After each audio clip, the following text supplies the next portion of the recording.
on this channel called Generic Wrestling Questions. Those of you that have seen my interviews before, and that's where I'll ask Robbie his favorite match, favorite pay per view card, such as Double or Nothing 2019, his favorite wrestler's entrance theme, favorite tag team, favorite wrestler, and the biggest generic question, his favorite wrestler of all time.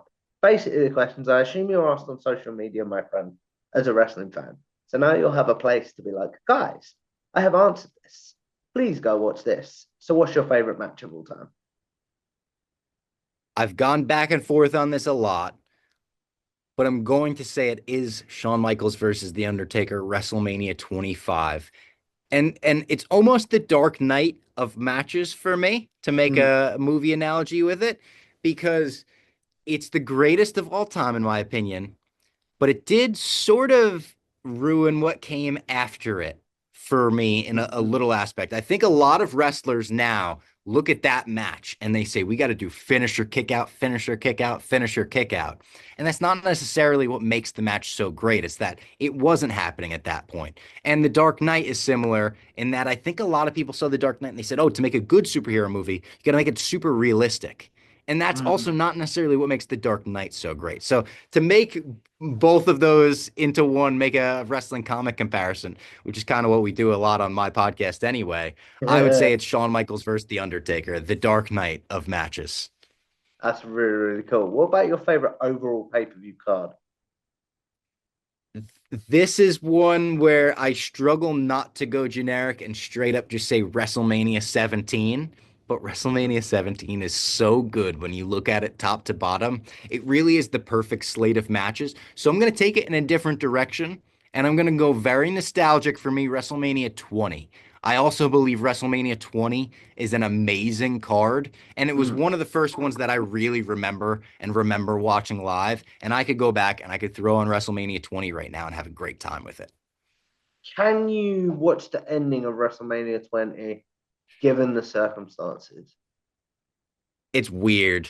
I was such a Benoit fan as a kid.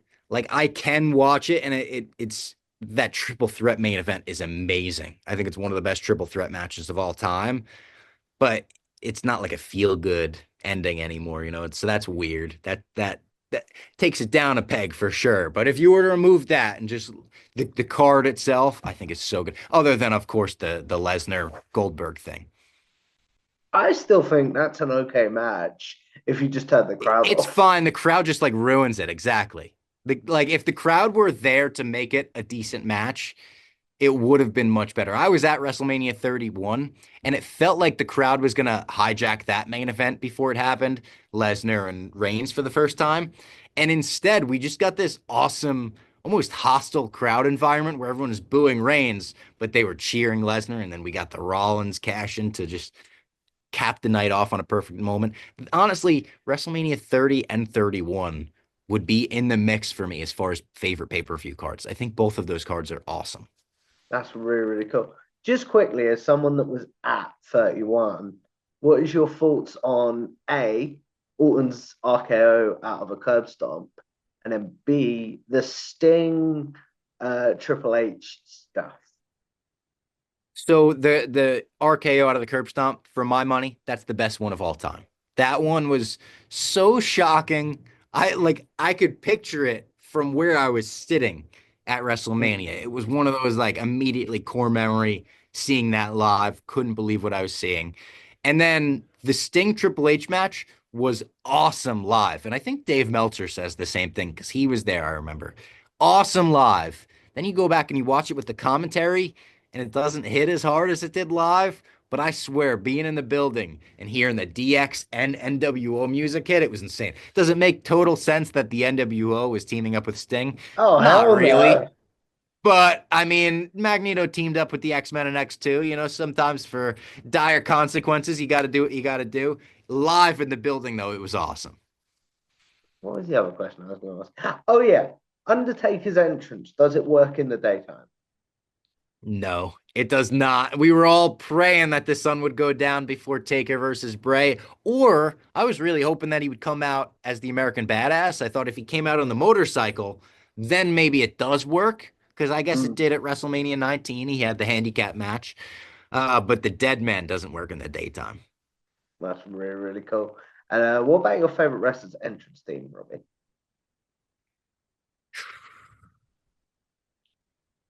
I want to say DX. I know a lot of people would say Stone Cold Steve Austin or maybe The Undertaker himself, but when I was a kid, when I was creating myself in the WWE games in SmackDown versus Raw or anything like that, it was always the black and green attire, the DX theme.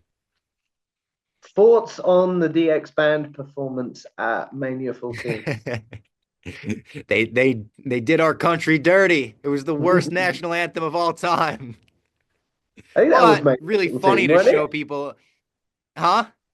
I think that was Mania 14, wasn't I think it was, yeah. I think you're right about that. It is that's a funny clip to show non-wrestling fans as well. Like you want to see like, yeah, I know you know the bad national anthems that have happened like at the Super Bowl or like a giant MLB game, the World Series. You want to see one that happened at WrestleMania and you show them that one.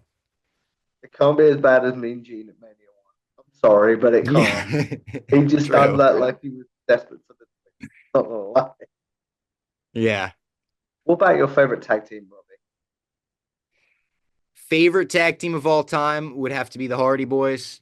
Growing up in the era of the Hardy Boys, and not even, I guess my era would be the post era of the Hardy Boys for a lot of people because there's 2000s Hardy Boys.